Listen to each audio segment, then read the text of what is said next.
Well, talk to us about these Mariners, man. They're 5-5 in their last 10 games. That it's a couple games better than their 3-7 over the last 20 games. Or sure. Okay, let me take the mic here real quick. So they just swept the Oakland A's, and so they're going to the last 5 games. Big deal. They're going to the last 5 games against 3 against Houston, 2 against the Rangers.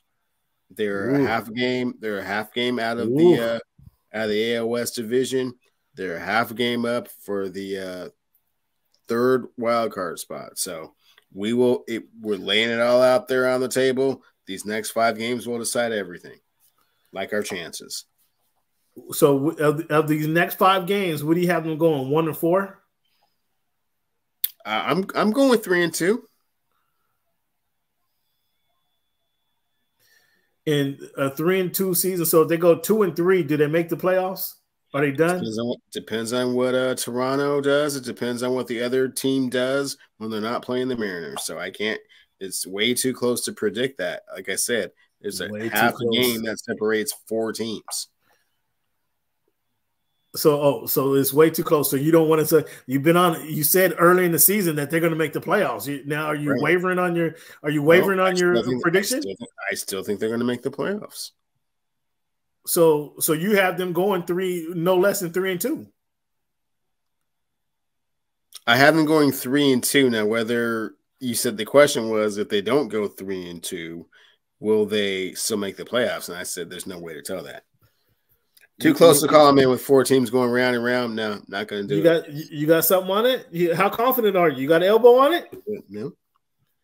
Cleveland being realistic. Cleveland's scared. That's what he is. That's what he's scared. He's scared right now, MJ. He's scared right now. He had no confidence in this team all season long. He's been predicting, Cameron, because, the Mariners are only barely over 500.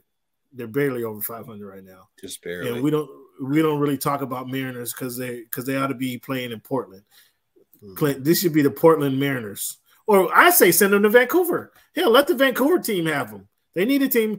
Vancouver never had a baseball team, have they? Let them move to Vancouver. Vancouver Mariners. That's a perfect fit. That's a perfect fit. You don't want to go to send them to Portland? Send them to Vancouver.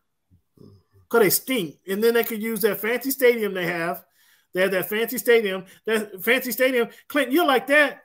That should be the Metro League All-Star Stadium. Garfield, Franklin, Blanchette, have them, Rainier Beach, have that. All of them play in that fancy stadium they have in Soto right there. Send the Mariners to Vancouver. Thanks, Clint, clarifying that. Thanks, Clint. They might support the Mariners. They get a major league team. They might support them. I mean, there's only at a 20,000 seats in that stadium at T-Mobile. There's only like 10,000 that goes in that stadium anyway. Wow, so I'm sure this is so sad. You're digging yourself such a deep hole. I'm sure Vancouver. Future. Wow. I'm sure the Vancouver can get 10,000 people to come to the game. Tough. Wow. That negative mojo you're throwing it's just helping them out, man. I mean, do something. Get to the playoffs. Because obviously the man who's been advocating for them all season long has no confidence in these guys. He has no confidence in them. The BC Lions, they have to be so So Clint, you're telling me that the Mariners can't compete with the BC Lions?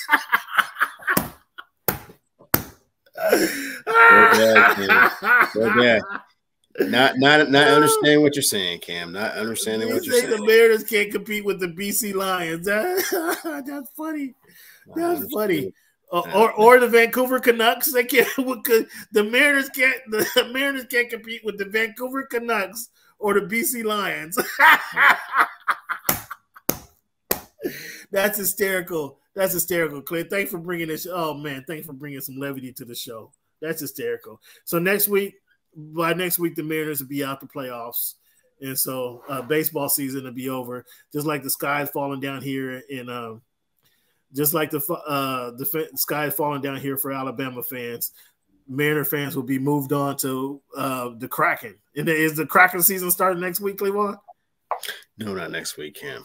the Kraken season starts next week because the Mariners are going to be out. It's going to be hockey. It's going to be hockey season right around the corner. Okay, man. It's going to be hockey season right around the corner. Feel bad for you. Fans, I want to thank you guys for tuning into the Voice of the Fans podcast. This has been week 258 of the Voice of the Fans podcast. We have to end this on a note. Cleveland is now mad at me now because I'll talk about his Bears moving to Vancouver. We got to get that going. Here go Clint. Here go Clint with his chiming in. I don't know, Clint. It's iffy. Hey, I try to bet Cleveland. I told him put some ribs on it. I told him put some ribs on it. He don't want to put no ribs on it. He don't got no confidence in him. Clint, do you got confidence in him? You want to put something on the Mariners making the playoffs? You want to put a rib dinner on it? You got a rib dinner on the Mariners making the playoffs? Tell me that. It don't have to be nothing big. Rib dinner, $20. I can go right here to Full Moon, get me a rib dinner, $20. Is the barbecue's pretty? You got $20 on it, Clint? I don't think Clint don't got $20 on it either. I don't know how confident neither one of you guys are the Mariners making the playoffs. You just told me, okay. Oh, there it is there. There it is there. You got more confidence in Cleveland. We'll see what happens. So tune in, fans, next week to see if the Mariners actually make the playoffs. And I want my $20, Cleveland. Or I want my $20, Clint. Cash App. Voice of the Fans. Cash App, $, Voice of the Fans. That's where you're going to send my money to.